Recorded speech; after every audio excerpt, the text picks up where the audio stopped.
Okay, so hello students.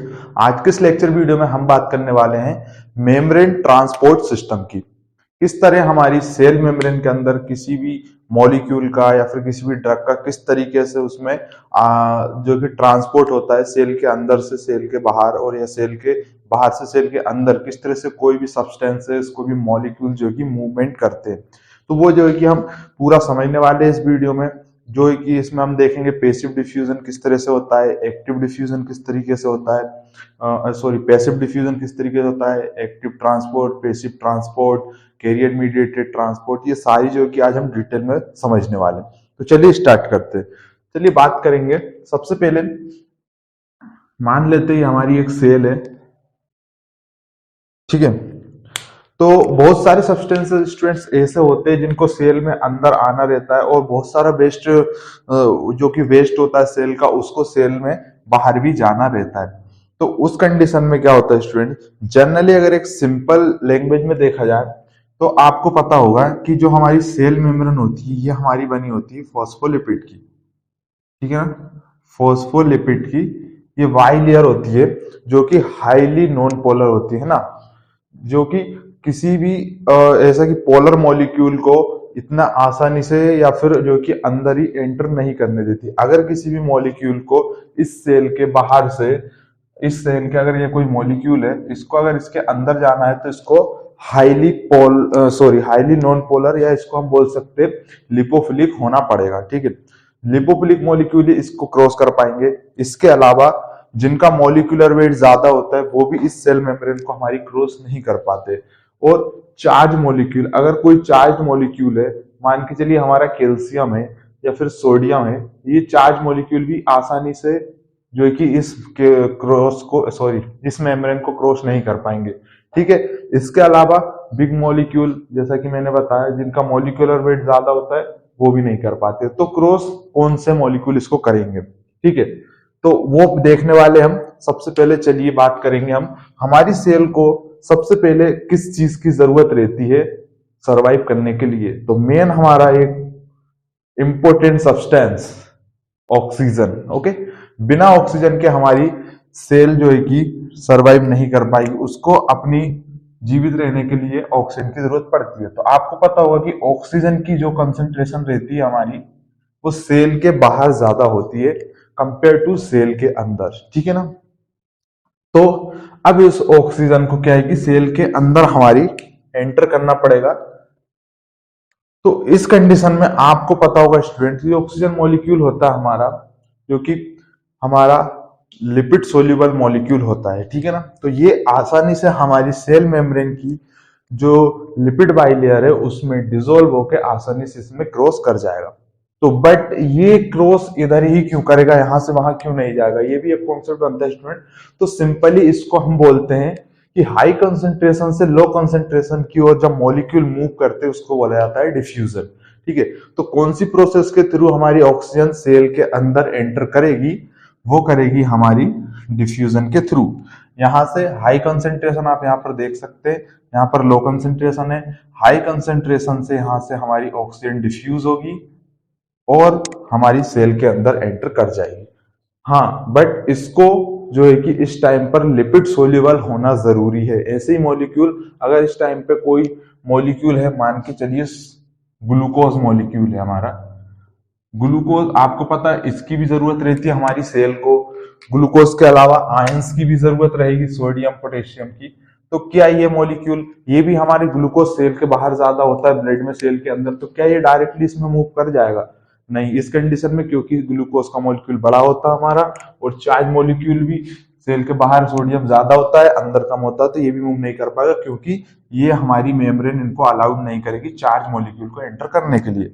सिर्फ उन्हीं molecule को अलाउड करेगी जो कि हाईली लिपिड सोल्यूबल रहेंगे, ठीक है। तो यहाँ पर हमारी ऑक्सीजन आप देख रहे होंगे कि हाई कंसंट्रेशन से डिफ्यूज होकर लो कंसंट्रेशन में यहाँ पर पहुंच चुकी है। इसी के अपोजिट अगर हम बात करें तो ऑक्सीजन हमारी सेल के अंदर इससे यूटिलाइज होकर इसका जो हमारा लास्ट में प्रोडक्ट बनता है वो बनता है CO2। ऑक्सीजन हमारी यूटिलाइज होकर क्या बनेगी, CO2। अब आपको पता होगा कि CO2 की कंसंट्रेशन हमारी सेल के अंदर ज्यादा रहेगी कंपेयर टू सेल के बाहर, ठीक है। एक्स्ट्रा सेल्यूलरली CO2 की कंसंट्रेशन कम रहती है। तो अब इस CO2 को भी, अब यहाँ पे क्या है, इसकी कंसेंट्रेशन ज्यादा है और सेल के अंदर, यहाँ पर हमारी सेल के अंदर CO2 की कंसेंट्रेशन ज्यादा, बट सेल के बाहर CO2 की कंसेंट्रेशन कम है। तो अब इस CO2 को भी सिंपली क्या करना होगा, डिफ्यूजन प्रोसेस को फॉलो करके सेल के बाहर चली जाएगी। CO2 जो होती है हमारी, वो भी हाईली लिपिड सोल्यूबल होती है स्टूडेंट्स, इसको भी कोई दिक्कत नहीं होगी सेल मेम्ब्रेन क्रॉस करने में, ये इसमें सोल्यूबल होगी और बाहर निकल जाएगी। तो इस तरीके से हाई कंसेंट्रेशन से लो कंसेंट्रेशन की ओर डिफ्यूज होकर ये हमारी CO2 बाहर चली जाती है। इसी तरह बहुत सारे मॉलिक्यूल रहते हैं हमारे लिपिड सोल्यूबल जो कि इस तरह से डायरेक्ट एक्सचेंज हो सकते हैं। तो इस वाली प्रोसेस को हम क्या बोलते हैं, सिंपली इसमें कुछ नहीं हो रहा है, डिफ्यूजन हो रहा है। तो this is called, first one is simple diffusion.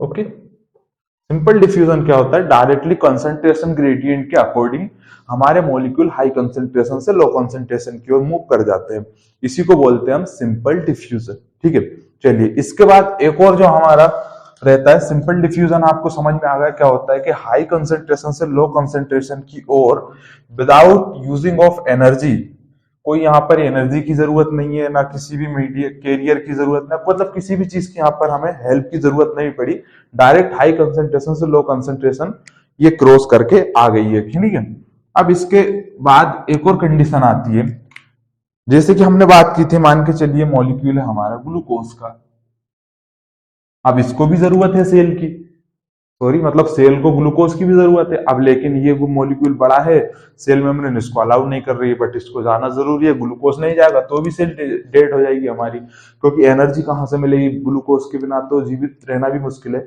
Cell का, सेल विल डाई। तो इस कंडीशन में क्या रहता है कि सेल को पता है कि मेरी जो कि सेल मेम्ब्रेन को ग्लूकोज या फिर ग्लूकोज के अलावा हमारे सम आयंस, सोडियम और कैल्शियम, इनकी भी जरूरत है ना। सेल की पोटेंशियली एक्शन पोटेंशियल को मेंटेन करने के लिए चार्ज की भी जरूरत है, ग्लूकोज की भी जरूरत है। इस कंडीशन में क्या किए होते हैं कि सेल ने अपने सरफेस पर कुछ प्रोटीन्स के अपने टनल्स टाइप के बनाए हुए होते हैं, होल्स टाइप के बनाए हुए होते हैं। इसमें क्या रहता है स्टूडेंट, 5 ट्राइमेरिक प्रोटीन की यूनिट इस तरह से कुछ कंबाइन होकर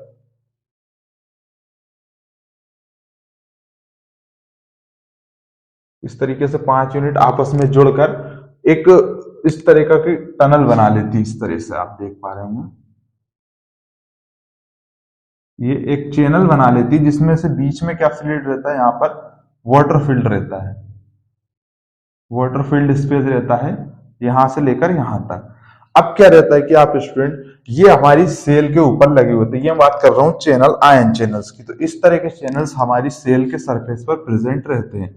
ये बात, ये स्पेस रहता है, वाटर फील्ड स्पेस रहता है। अब आपको पता है कि सोडियम या कैल्शियम हमारी लिपिड में तो सोल्यूबल नहीं है, बट ये वाटर में सोल्यूबल है। तो ये क्या करेंगे, यहां से इसमें मूव करेंगे और इस स्पेस के थ्रू वाटर में डिसॉल्व होकर यहां पर मूव कर जाएंगे सेल के अंदर। सेल ने इन चीजों के लिए भी एक अलग रास्ता बनाया हुआ रहता है। ठीक है स्टूडेंट, इसी के साथ इसी तरीके से चैनल हमारे ग्लूकोज के लिए होते हैं।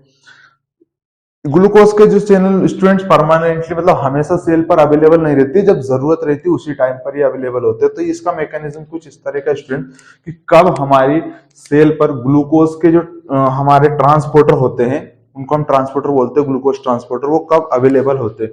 तो जनरली होता क्या स्टूडेंट्स की जिन सेल्स में हमें ग्लूकोज की नीड होती है उनमें ऑलरेडी प्री फॉर्म्ड फॉर्म में वेसिकल्स, ये सॉरी चलिए मैं इसको सेल मेम्ब्रेन को उसमें बना देता हूँ, ये हमारी सेल मेम्ब्रेन मान के चलिए कि मतलब किस तरीके से ग्लूकोज एंटर करता है। जब इंसुलिन, आपको पता होगा कि जब इंसुलिन आता है सेल के पास, वो रिसेप्टर पर बाइंड होता है, उस टाइम पे ग्लूकोज की एंट्री बढ़ती है। तो मतलब ऐसा क्या होता है कि जिसकी वजह से एंट्री बढ़ जाती है ग्लूकोज की, कि वो आकर बोलता है कि है cell, I am here, please take up glucose. तो ऐसा नहीं है, क्या रहता है कि सेल के अंदर ऑलरेडी कुछ वेसिकल्स में हमारे ग्लूकोज ट्रांसपोर्टर इस तरीके से बने हुए रहते हैं। ठीक है, ये वेसिकल्स इसमें इस तरीके से तीन चार वेसिकल्स, मतलब तीन चार नहीं सॉरी, बहुत सारे वेसिकल्स सेल के अंदर ऑलरेडी प्रेजेंट रहते हैं। फिर कंडीशन एक क्या आती है स्टूडेंट्स के, मान के चलिए एक हमारा इंसुलिन का मॉलिक्यूल है,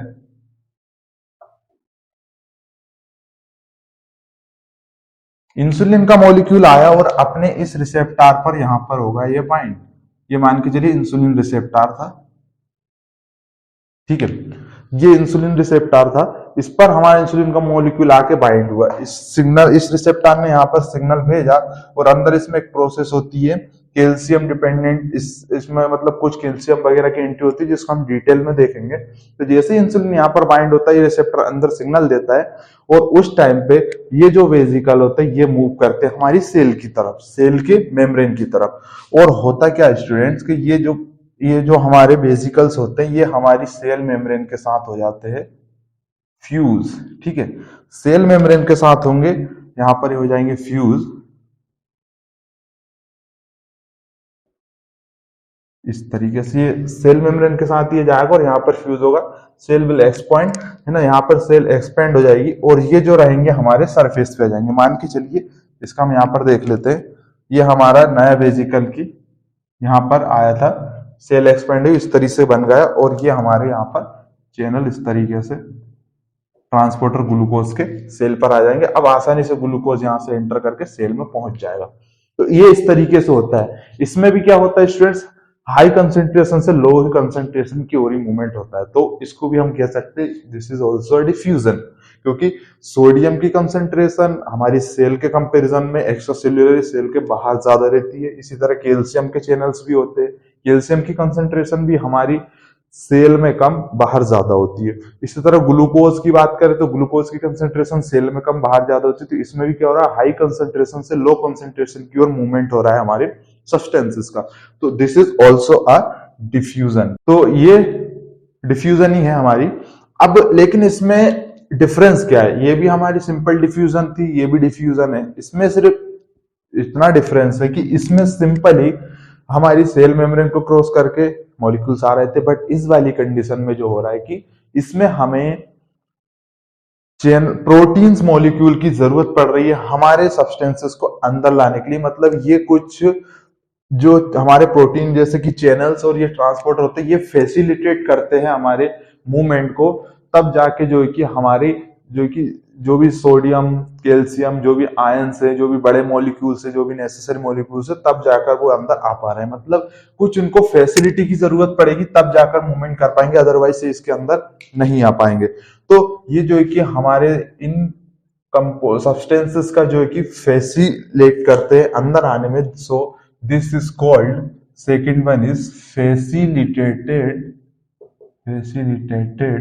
डिफ्यूजन, क्योंकि ये डायरेक्ट हमारी सिंपली नहीं हो रहा है, इनकी वजह से फैसिलेट होकर उसके बाद हो रहा है। या फिर आपको इस तरह से भी याद रख सकते हो कि इनको अंदर आने के लिए एक स्पेशल फैसिलिटी की जरूरत पड़ती है, उनको अपने लिए एक अलग रास्ते की जरूरत पड़ती है, वो लोग वहां से नहीं आते, यहाँ से सब लोग जाते हैं, स्पेशली इनको फैसिलिटी चाहिए होती तब जाकर एंटर करते हैं। सो इस वजह से इसको कहता हूं फैसिलिटेटेड डिफ्यूजन।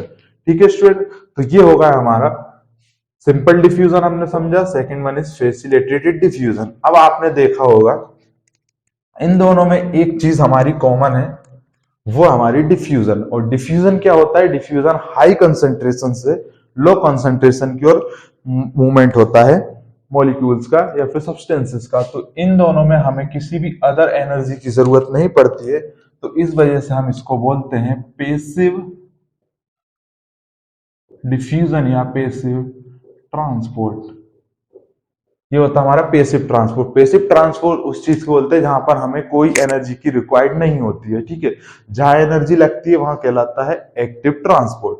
तो यहाँ पर हमें कोई एनर्जी अलग से देने की जरूरत नहीं, सिंपली हाई टू लो हमारा मूवमेंट हुआ, एक में सिंपली होगा, एक में हमें कुछ फैसिलिटेट करके किया गया मॉलिक्यूल्स के द्वारा, कुछ कैरियर्स की हमें जरूरत पड़ी, कुछ प्रोटीन्स की जरूरत पड़ी, तब जाके हुआ, बट हुआ पैसिवली, ठीक है। तो ये हो गया हमारी दो कंडीशन ही होती है। अब एक और हमारी थर्ड वन जो कंडीशन होती है, चलिए उसको समझते हैं। तो थर्ड कंडीशन क्या होती है कि अगर मान के चलिए कोई हमारा मॉलिक्यूल ऐसा है जिसको हमें कंसंट्रेशन ग्रेडियंट के अगेंस्ट में भेजना है। बहुत सारी चीजें ऐसी हैं हमारी सेल के अंदर जिनको हमें कंसंट्रेशन ग्रेडियंट के अगेंस्ट करना पड़ता है।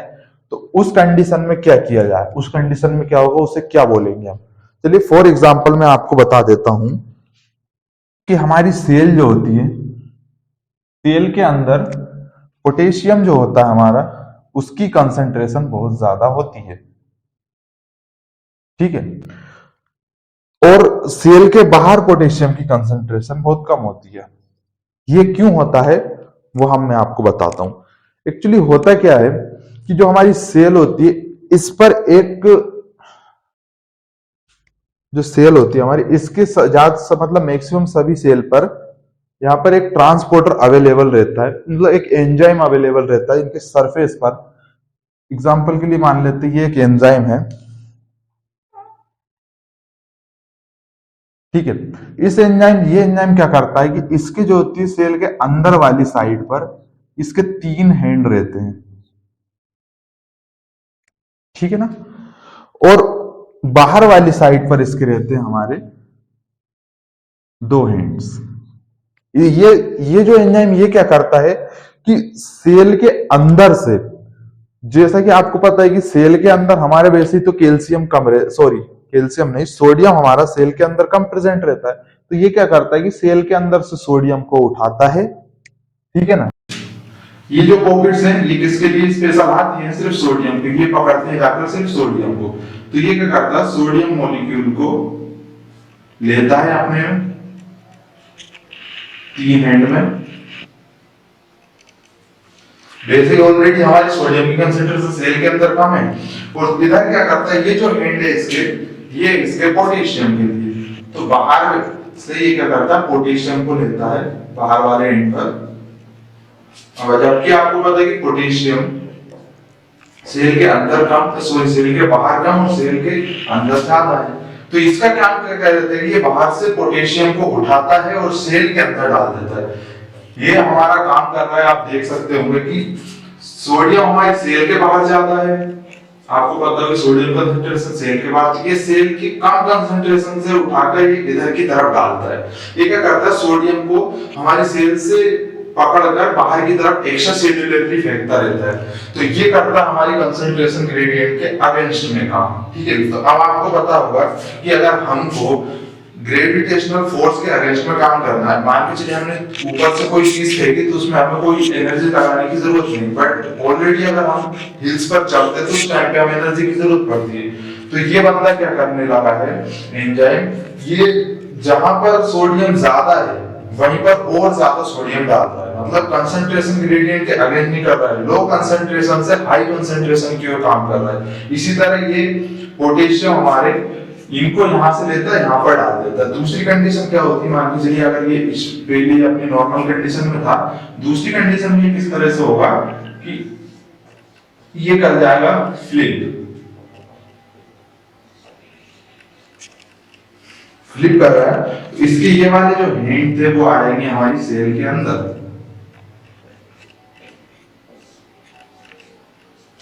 और ये वाले हैंड पहुंच जाएंगे सेल के बाहर।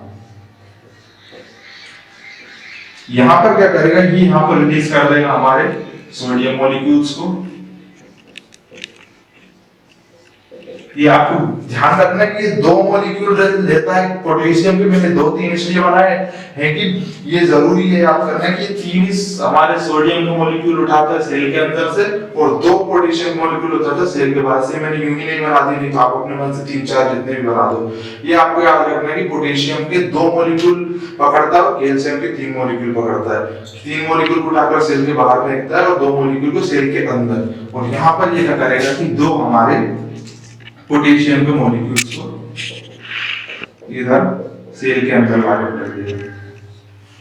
अब इस कंडीशन में ऑब्वियसली बात है कि कंसंट्रेशन ग्रेडियंट के अगेंस्ट में काम कर रहा है, तो इसको तो एनर्जी की जरूरत पड़ेगी। यहाँ पर ऐसा तो नहीं कि ऑटोमेटिक हो जाता, तो उस कंडीशन में इसको चाहिए रहती है एक अपनी, इसको हम बोल देते हैं energy drink, that is red bull, है ना। ये यहां से रेड बुल लेता है, लेकिन यहाँ पर इस एनर्जी ड्रिंक का नाम रेड बुल नहीं होता। सेल के अंदर दूसरी कंपनी चलती है हमारे बाहर तो रेड बुल चलती है, बट सेल के अंदर चलती है एटीपी नाम की एनर्जी ड्रिंक। एटीपी को लेता है यहाँ पर, पहले एनर्जी ड्रिंक इसने ये अपने पे बाइंड करे, एटीपी एनर्जी ड्रिंक भी, और उसके बाद ये कर रहा है फ्लिप। अब जैसे फ्लिप कर जाता है तो जब भरी हुई बोतल तो हमारी ये होती है एटीपी, बट जब ये एटीपी खाली हो जाती है, मतलब ये फ्लिप कर जाता है एटीपी का यूज करके, तो खाली बोतल को हम बोलेंगे एडीपी, मतलब ये हो गई खाली। तो मतलब एटीपी को एडीपी में कन्वर्ट करता है और खुद इस एटीपी का यूज करके फ्लिप हो जाता है। तो उस कंडीशन में क्या रहता है कि सोडियम हमारे 3 सेल के अंदर से लेकर बाहर फेंक देगा और 2 पोटेशियम सेल के बाहर से लेकर अंदर फेंक देगा। तो इस तरह यहाँ पर आप देख रहे हो कि ऑलरेडी हमारी पोटेशियम की कंसंट्रेशन सेल में ज्यादा है, उसके बावजूद भी ये रेड बुल पी मतलब सॉरी एटीपी अपनी एनर्जी ड्रिंक पी के इसको अगेंस्ट द कंसंट्रेशन करने में लगा हुआ है। सोडियम को हमारी हाई कंसंट्रेशन पे फेंक रहा है लो से उठाकर, और पोटेशियम को भी लो कंसंट्रेशन से उठाकर हाई कंसंट्रेशन की ओर मूवमेंट करवा रहा है। तो ये आपको समझ में आया स्टूडेंट।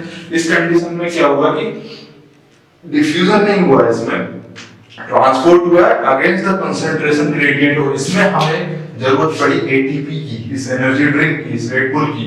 तो इस कंडीशन को क्या बोलेंगे, जहां पर एनर्जी की हमें जरूरत पड़ जाती है, वो वाला होता है हमारा एक्टिव ट्रांसपोर्ट। ये क्या रहेगा हमारा एक्टिव ट्रांसपोर्ट। हमारे ये जो एंजाइम है इसका नाम मैं बताना भूल गया, इसका नाम होता है सोडियम पोटेशियम एटीपेज, क्योंकि ये सोडियम पोटेशियम और एटीपी का यूज करके ये अपना काम करता है। तो एटीपी को यूटिलाइज करता रहता है, तो इस वजह से इसका नाम एटीपेज रखा गया है। और किसके लिए करता है, सोडियम और पोटेशियम के लिए। इस एंजाइम का नाम क्या है, इसका नाम है हमारा सोडियम पोटेशियम एटीपेज। आप याद रखें, क्योंकि सोडियम पोटेशियम का ये अपना ट्रांसफर करता रहता है इधर से उधर। ठीक है, तो ये होगा हमारा एक्टिव ट्रांसपोर्ट। ठीक है ना। तो अब आप यहाँ पर देख पा रहे होंगे कि ये जो हमारे एक चीज हमने देखी थी इन दोनों में कॉमन थी, डिफ्यूजन, इसमें कोई एनर्जी नहीं थी, इस वजह से इसको पैसिव ट्रांसपोर्ट बोला जाता था। ये इस वाली कंडीशन में हमारे में हमें जरूरत पड़ी एनर्जी की, तो इस वजह से इसको एक्टिव ट्रांसपोर्ट बोलेंगे। लेकिन एक चीज आप देखना, इन दोनों में क्या कॉमन है हमारी, इन दोनों में हमको इन कैरियर्स की जरूरत पड़ती है कोई भी चीज को सेल के अंदर बाहर करने के लिए। आप देख सकते हैं वो जब हमने फैसिलिटेटेड ट्रांसपोर्ट देखा था उस टाइम पर हमें चैनल्स की हमें ट्रांसपोर्टर की जरूरत पड़ी थी। यहाँ पर हमें चैनल बनाए थे जिनकी मदद से सोडियम या कैल्शियम अंदर बाहर हो रहे थे, या फिर ग्लूकोज ट्रांसपोर्टर बनाए थे जिनकी हेल्प से हो रहे थे। इसी तरह एक्टिव ट्रांसपोर्ट में भी हमें इस एंजाइम की जरूरत पड़ती है। तो मतलब ये है कि ये डायरेक्ट मतलब ऐसा नहीं है कि डायरेक्ट सेल मेम्ब्रेन को क्रॉस करके अंदर आ जाते हैं। तो इनमें क्या होता है, किसी ना किसी कैरियर की जरूरत पड़ती है। तो इस वजह से इन दोनों का नाम एक और रखा जाता है, बोला जाता है इनको, that is carrier mediated transport. आपको ज्यादा कंफ्यूज नहीं होना, कैरियर मीडिएटेड ट्रांसपोर्ट का जिनमें कैरियर की हमें जरूरत हो किसी चीज की। ठीक है, तो फैसिलिटेटेड डिफ्यूजन में एक्टिव ट्रांसपोर्ट में दो चीज हमने कॉमन देखी, एक चीज के उनमें हमें कैरियर की जरूरत पड़ती है। तो ये होगा हमारे 3 प्रकार के जो कि transport system, simple diffusion, facilitated diffusion, active transport. अब बात करते हैं एक और type of membrane transport system, it is very important. इसमें क्या रहती है, इसमें सेल खुद इन्वॉल्व रहती है चीजों को अंदर बाहर करने के लिए। इसमें किसी भी हमें कैरियर वेरियर की जरूरत नहीं पड़ती ज्यादा। इसमें क्या करती है, सेल खुद ही अपने से अपने वेसिकल का यूज करके चीजों को सेल के अंदर और सेल के बाहर लेती है। तो चलिए देख लेते हैं सबसे पहले। ये आपको इतना समझ में आ गया एक्टिव और पैसिव। फिर से हम सेल बना लेते हैं यहाँ पर एक हमारी नई सेल। तो ये हमारी चलिए हमने बना ली है सेल, हैप्पी सेल। इस बार हम सेल को हैप्पी नहीं कर पाए थे, ये हमारी हैप्पी सेल है। अब हम बात करेंगे जब in simple diffusion, facilitated diffusion और एक्टिव ट्रांसपोर्ट के बाद एक और हमारा इंपॉर्टेंट आता है, that is vesicular transport system. इसमें क्या रहता है कि वेसिकल्स हमारे ट्रांसपोर्ट करते हैं। ये होता है हमारा 2 टाइप का, आपको पता होगा। एक होता है हमारा endocytosis, second one is exocytosis. तो ये क्या होता है एंडोसाइटोसिस। जब सेल अपनी कोई बाहर से कोई भी चीज को अपने अंदर से लेती है उसको बोलते हैं एंडोसाइटोसिस। बाहर से कोई चीज अंदर जाएगी तो वो रहेगा एंडोसाइटोसिस, और अंदर से कोई चीज अगर बाहर आएगी तो वो रहेगा हमारा एक्सोसाइटोसिस। आसानी से याद रखिए, इसमें कोई ज्यादा याद रखने की जरूरत नहीं। इंपॉर्टेंट याद रखने वाली चीजें वो मैं आपको समझा देता हूँ। ये तो आसानी से कोई भी समझ जाएगा। एंडोसाइटोसिस मतलब सेल के अंदर जाना और एक्सोसाइटोसिस मतलब सेल से बाहर आना। बट एंडोसाइटोसिस हमारे ये होते हैं 3 तरीके के, ठीक है। सबसे पहला क्या होता है कंडीशन में कि सेल क्या करती है कि अपनी सरफेस पर मान लीजिए फॉस्फोलिपिड की बात करें, हल्की से अपने में डिप्रेशन बनाती है ना, उसके बाद थोड़ा और गहरा डिप्रेशन बनाती है। सेल को क्या करना रहता है कि अगर बाहर से कोई लिक्विड है जिसमें कुछ इंपॉर्टेंट सब्सटेंस सोल्यूबलाइज है उसको अपने अंदर लेना है, तो वो क्या करेगी, हल्का सा डिप्रेशन करेगी, हल्का सा और करेगी, इसके अंदर रहेगा वो हमारा लिक्विड फिल हो जाएगा, और एक कंडीशन के बाद ये इस तरह से पूरा एक सेल मेम्ब्रेन आपस में बंद होकर एक वेसिकल बना लेती है ना। ये आपस में जुड़ जाएगी और ये वेसिकल इधर से बर्ड ऑफ हो जाता है, ठीक है। इस कंडीशन में क्या होगा स्टूडेंट, सेल ने अपने जो था इस तरह से थी सेल, उसको कुछ लेना था तो उसने इस तरह से अपना सेल मेम्ब्रेन इकट्ठी हुई, अपने फिर अंदर कोई भी लिक्विड उसको जो चाहिए था उसको ट्रैप किया, और उसके बाद यहाँ से बर्ड होके अलग हुई और आपस में जुड़ गई। यहाँ पर सेल उसमें एक्सपैंड हो रही थी। अगर अंदर से कोई बेसिकली यहाँ पे जुड़ता तो उस टाइम पे एक्सपैंड होती है, लेकिन अगर कोई हमारी चीज बाहर से अंदर जाती है तो उस टाइम पर सेल को छोटा होना पड़ता है, श्रिंक होना पड़ता है, ठीक है। तो अब इस तरीके से ये श्रिंक हुई और ये बेसिकल हमारा उस लिक्विड को लेकर उस वाटर को जिसको भी कुछ सोल्यूबलाइज था इंपॉर्टेंटली लेकर अंदर आ गया। अब यहाँ पर एक एंजाइम आएगा, इसको थोड़ी सी ब्रेक करेगा, सारा जो है कि हमारा लिक्विड बाहर हो जाएगा और ये वापस से आकर यहाँ पर ऐड हो जाती है, ठीक है। तो इस कंडीशन में क्या रहता है कि सेल हमारा कुछ ड्रिंक कर रही होती है, क्या कर रही होती है, इसमें कोई भी पार्टिकल नहीं होता, इसमें ओनली लिक्विड की बात होती है। यहाँ पर कोई सॉलिड पार्टिकल या कोई भी चीज नहीं रहेगी ऐसी पार्टिकुलेट चीज जिसको अंदर लेती हो। अगर लिक्विड को ले रही है तो उस कंडीशन में इसको बोलेंगे हम पिनोसाइटोसिस। एंडोसाइटोसिस का पार्ट था पिनोसाइटोसिस। पिनो से आप याद रख सकते हैं ड्रिंकिंग, मतलब कि ये कुछ ड्रिंक कर रहा है, हमारा सेल इस टाइप पे पी रही है कुछ भी वाटर लिक्विड, है ना। तो ये हो गई पिनोसाइटोसिस। दूसरी कंडीशन क्या होती है स्टूडेंट्स, एंडोसाइटोसिस में एक और कंडीशन रहती है हमारी, वो और देख लेते हैं। इसमें ये हमारी एंडोसाइटोसिस 3 तरीके का होता है। तो दूसरा वाला होता है हमारा, उसमें क्या रहता है, मान के चलिए ये जनरली एप्लीकेबल होता है हमारी व्हाइट ब्लड सेल्स पर, ठीक है ना। एक बैक्टीरिया हमारा ये घूम रहा है ब्लड में, ठीक है ना।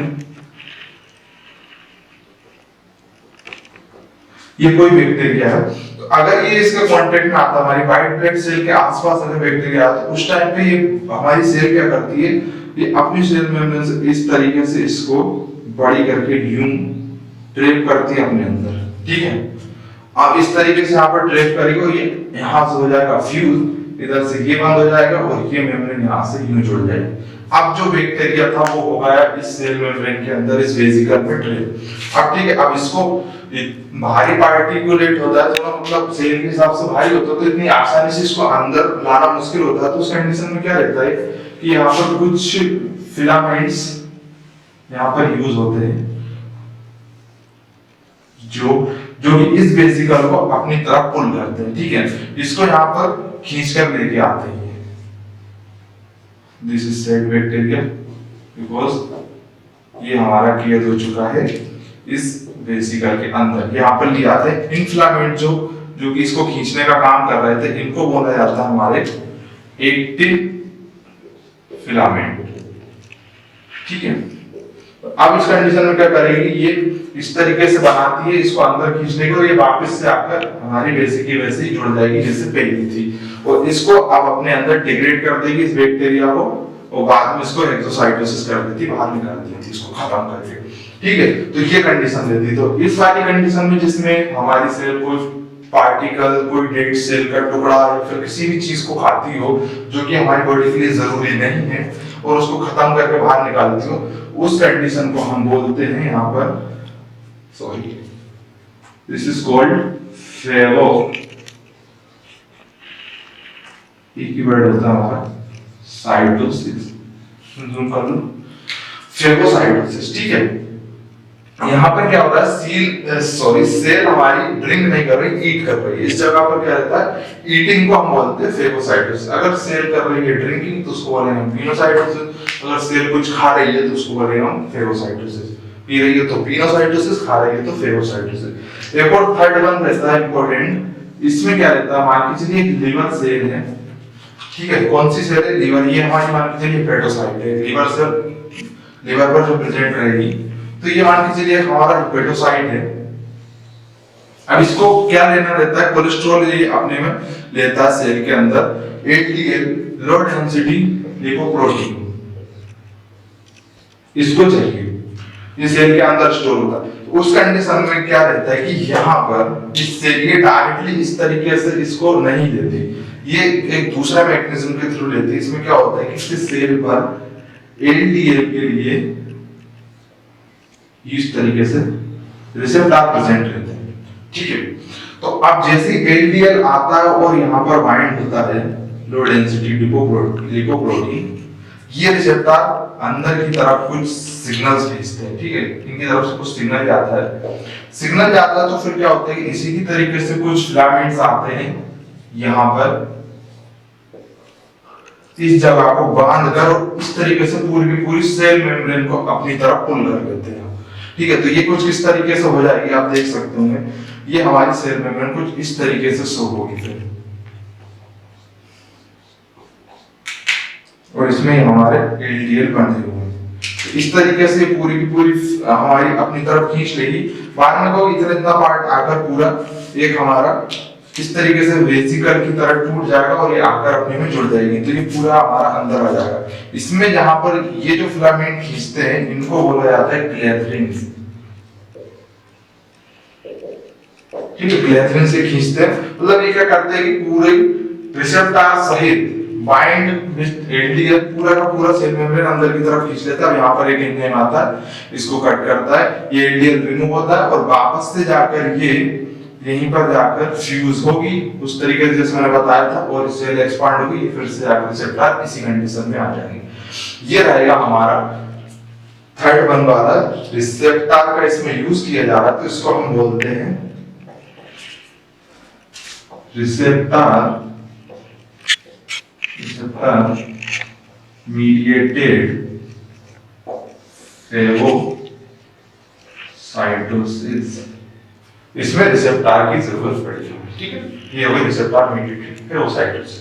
ये तो होगा हमारी एंडोसाइटोसिस, होप तीनों आपको समझ आएंगे। पिनोसाइटोसिस क्या होती है, फेगोसाइटोसिस और रिसेप्टर मीडिएटेड साइटोसिस क्या होती है। पिनोसाइटोसिस में सेल ड्रिंक करती है, फेगोसाइटोसिस में ईट करती है, और इसमें जो है कि पूरी हमारी रिसेप्टर सहित सेल मेम्ब्रेन आ जाती है अंदर, ठीक है, क्लेथरिन का यूज करके। अब बचा हमारा थोड़ा सा एक्सोसाइटोसिस, उसको और देख लेते हैं और उसके बाद लेक्चर खत्म, ठीक है। अब बचा हमारा एक्सोसाइटोसिस, वो क्या होता है, चलो मान के चलिए ये हमारी कौन सी सेल है, this is beta cell of pancreas. Beta cell of pancreas का काम आपको बताओ क्या रहता है कि सिंथेसिस ऑफ इंसुलिन।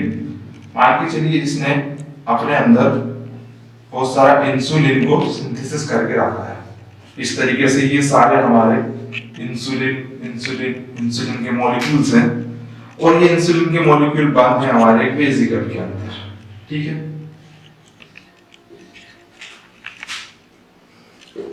ये वेसिकल और इसमें हमारे इंसुलिन के मॉलिक्यूल्स बंद हैं। अब क्या होता है स्टूडेंट, जैसे ग्लूकोज हमारे ब्लड में ज्यादा होता है, ये हमारी बीटा सेल एक्टिवेट होती है, स्टिमुलेट होती है, और ये सिग्नल देती है कि आप जाओ और इंसुलिन रिलीज करो वेसिकल्स को। तो वेसिकल्स क्या होते हैं, यहाँ से मूव करते हैं, जैसा कि मैंने बताया था, मूव करके वो आएंगे यहाँ पर, इस जगह पर आए जिसके अंदर हमारा इंसुलिन भरा हुआ है, सेल मेम्ब्रेन में आए। सेकंड कंडीशन में ये होते हैं फ्यूज, इसके साथ हुए ये फ्यूज मेम्ब्रेन के साथ कर दी, और यहाँ पर आकर इसने पूरा अपना जो भी था इंसुलिन वो कर दिया रिलीज सेल के बाहर, किसमें, ब्लड में। अब ये इंसुलिन जाएगा हमारी सेल्स पर, और वो जो प्रोसेस थी जिसमें जाकर इंसुलिन रिसेप्टर पर बाइंड होगा और ग्लूकोज का यूनिट बढ़ा देगा। तो ये इस तरीके की कंडीशन को क्या बोलेंगे हम, एक्सोसाइटोसिस, क्योंकि इसमें जो अंदर की चीजें बाहर की गई है, इसमें कोई भी चीज अंदर नहीं ली गई, अंदर वाली चीज बाहर की गई, इस वजह से दिस इज कॉल्ड एक्सोसाइटोसिस। अब उम्मीद है आपको ये भी क्लियर हो गया होगा what is endocytosis and what is exocytosis. So चौथी हमारी प्रोसेस थी एक्टिव ट्रांसपोर्ट, हमने समझ लिया, एंडोसाइटोसिस समझ लिया, एंडोसाइटोसिस में, और उसके बाद इसमें भी हमने एंडोसाइटोसिस में पिनोसाइटोसिस, और उसके बाद फेगोसाइटोसिस और रिसेप्टर मीडिएटेड फेगोसाइटोसिस ये भी देख लिया, और एक्सोसाइटोसिस भी हमने देख लिया। तो ये इतने सारे हमारे मेम्ब्रेन ट्रांसपोर्ट सिस्टम होते हैं, उम्मीद है सारे आपको एक समझ में आ गए होंगे। ओके स्टूडेंट, तो इस वीडियो में इतना ही, मिलेंगे आप अगली वीडियो में किसी नए लेक्चर के साथ। Thank you so much for watching this video up to the very end, see you soon in the next video, bye.